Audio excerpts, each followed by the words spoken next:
എറണാകുളത്ത് രക്താർബുദത്തെ തുടർന്ന് ആശുപത്രിയിൽ ചികിത്സയിലായിരുന്ന 9 വയസ്സുകാരിക്ക് HIV ബാധിച്ച സംഭവത്തിൽ നഷ്ടപരിഹാരം നൽകാൻ ഉദ്ദേശിക്കുന്നുണ്ടോ എന്ന് സർക്കാരിനോട് ഹൈക്കോടതി.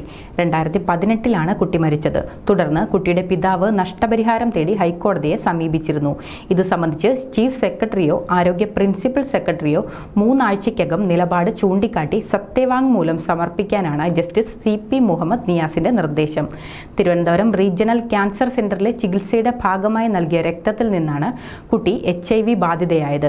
കുട്ടിയെ ആലപ്പുഴ മെഡിക്കൽ കോളേജിൽ നിന്ന് RCCയിലേക്ക് കൊണ്ടുപോയത്. അവിടെ എത്തി ആദ്യം നടത്തിയ പരിശോധനകളിൽ HIV നെഗറ്റീവായിരുന്നു. എന്നാൽ 49 തവണ കുട്ടിക്ക് രക്തം നൽകി. രക്തം നൽകിയ ഒരാൾ HIV ബാധിതനായിരുന്നു എന്ന് പിന്നീട് കണ്ടെത്തുകയായിരുന്നു. പിന്നീട് കുട്ടിയും HIV പോസിറ്റീവായി. പരിശോധനയ്ക്ക് അന്ന് ഉപയോഗിച്ചിരുന്ന സാങ്കേതിക വിദ്യ HIV ബാധ ഉടനടി കണ്ടെത്താൻ പര്യാപ്തമായിരുന്നില്ല എന്നാണ് സർക്കാർ കോടതിയെ അറിയിച്ചത്. നിലവിൽ രക്തപരിശോധനയ്ക്ക് ഉപയോഗിക്കുന്ന സംവിധാനം എന്താണെന്നും ഉപകരണത്തിന്റെ വിശദാംശങ്ങളും അറിയിക്കാൻ കോടതി നിർദ്ദേശിച്ചു. ഉന്നതതല ചർച്ചകൾക്ക് ശേഷം നഷ്ടപരിഹാരം സംബന്ധിച്ച് സത്യവാങ്മൂലം നൽകാനാണ് നിർദ്ദേശം. ഹർജി ഏപ്രിൽ 4-ന് കോടതി വീണ്ടും പരിഗണിക്കും.